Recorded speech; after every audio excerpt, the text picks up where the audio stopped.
Awesome. Welcome to the second session of 36 of our Everything They Didn't Teach You in Real Estate School. Today, we're going to be talking about time mastery and daily structure.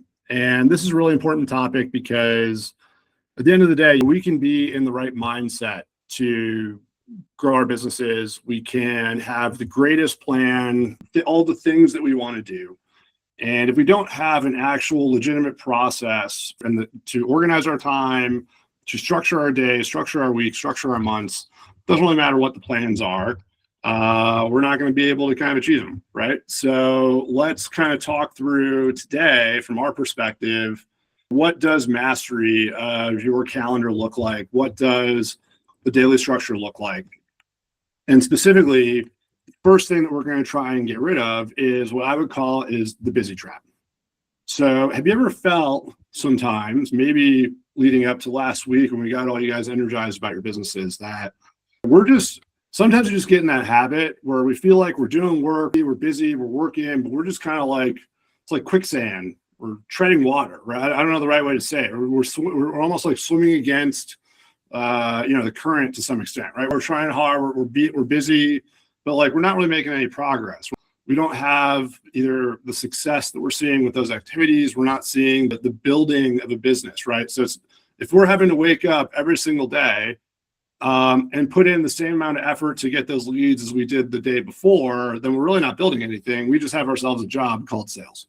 So what we're going to try and do today is make sure that, at least in our first part of this module, that we're not just working to work, we're working with efficacy. It's okay to cringe. If you feel this slide in your heart, this class is for you.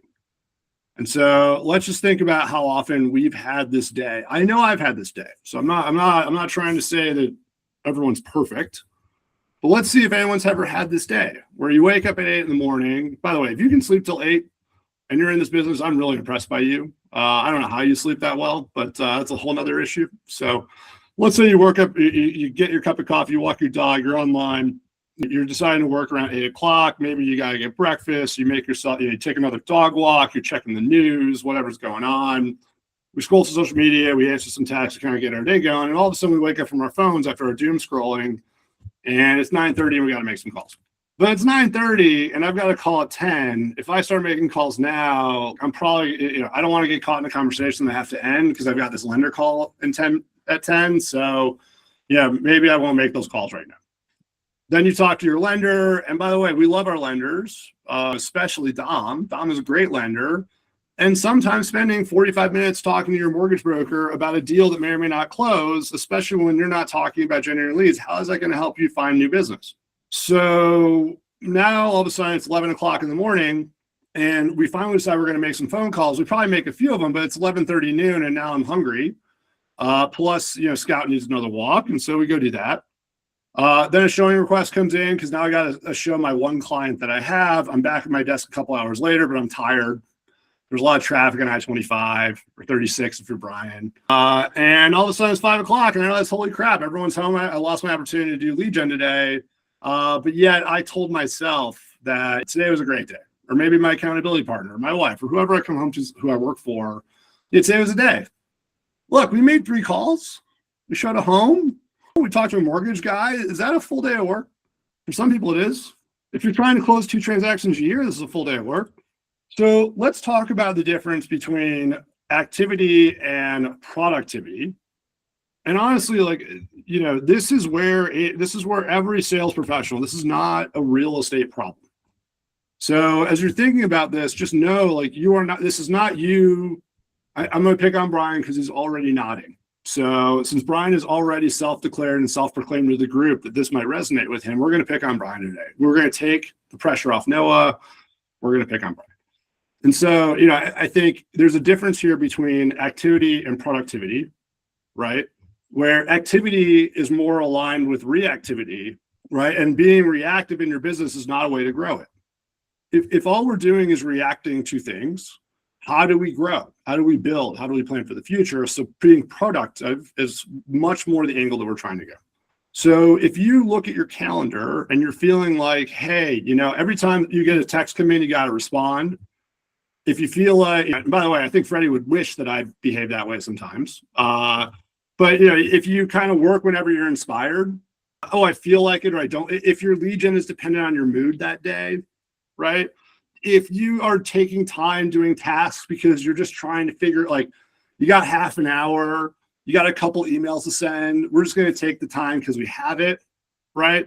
If the lead gen isn't part of our daily day, if we don't really know what we're going to, if we wake up on a Tuesday in real estate and don't have a plan for what we're going to do that day, or if we're exhausted and we don't have the results to prove it. I'll be honest, when I first started my license 10 years ago, I was in a much worse spot than every single person on this call, and that I had 6 people in my CRM. 6. I only had 6 people in the entire state that would pick up my phone call. So my day was 4 hours of lead gen and then 3 coffee appointments or beers after that every day. So when I got home at 7 o'clock at night, I was really tired. Now, I might not have had a bunch of deals going, but I made my 20 contacts on the phone. I had 3 great networking appointments, then yielded 6 new connections for me. And I knew that if I did that same day, every single day for 6 months, I was going to get business. And guess what happened? So we got to shift our mindset from doing it when we feel like it to doing it because it's our business, right? Because it's fun, because this is how we make money.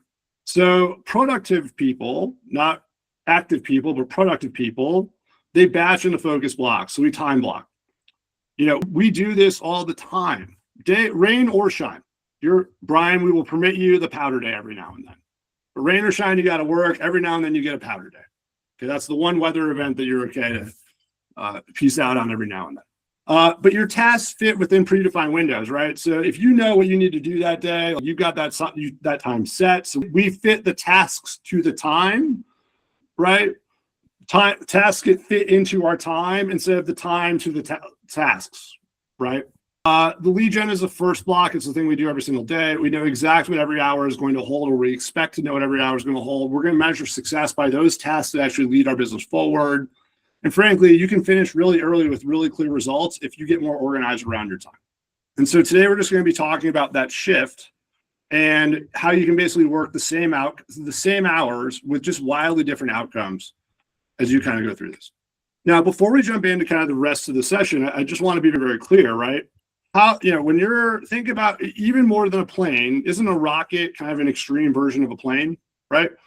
So those giant rockets that SpaceX and NASA and all those things that they launch, what percentage of fuel do you think let's just say it's 100% fuel and these like giant, they're basically bombs, right? It's like a little capsule on top of a giant thing of rocket fuel, right? What percentage of that rocket fuel do you think is spent getting that space shuttle from the launch pad into orbit versus orbit to wherever it's going? Do you guys have any idea? Just to get a space shuttle from launch pad to orbit around the Earth. Any idea? I'm going to say because we got inertia, right? So Freddie got 70%. Freddie, honestly, man, it's been a while since my aerospace background. Dom says 90, Dom. I was going to go 90. So what's interesting here, right, is like because of Brian Avery and momentum and inertia, right, it takes more energy. We need to accelerate, right? Newton's second law, if you really want to get really nerdy today, force equals mass times acceleration, right?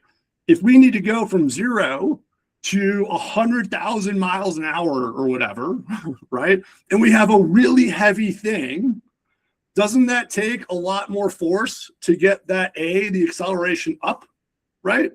Whereas if we are already lighter because we're already in orbit, so we've already burned a huge amount of our fuel, so aren't we lighter, right? And by the way, isn't the force that we need to get a space shuttle from like orbit to moon less than it is from space shuttle 0 to 100,000 miles? The need for fuel goes down dramatically. And the more elegant part is that if you have your trajectory correct, in theory, you could slingshot around the mountain and come back to Earth like they did in Apollo 13 without any fuel whatsoever. So it takes more energy to get your business off the ground than it does to keep it going. And if we're going to be talking, Matt can speak to this. Matt, as an agent, has been doing this for 9 years religiously. He can speak to this. So for those people, this is why most agents don't get off the ground, because they want to live the life and do the things that you have to earn after 5 or 6 years, right? They want to have the ability to receive phone calls. They want to have the ability to show homes all the time. They want to have the ability to just record social media. They want to have the ability to play golf when they want. Like they want all those things, and they're not willing to spend the energy that it takes to get off the ground. So as long as we understand that we are going to be less efficient with respect to our energy, right? So when we're starting up our businesses, it will take more activity per result because our activity is the force that we're applying on our business. Whereas once we get that business up and running, and now we're cruising or we're in orbit or whatever, right? Now, if we apply the same amount of force to our business, what happens? Exponential results, right? So what we're trying to do right now is get you guys in the habit of applying that exponential result and applying that same force.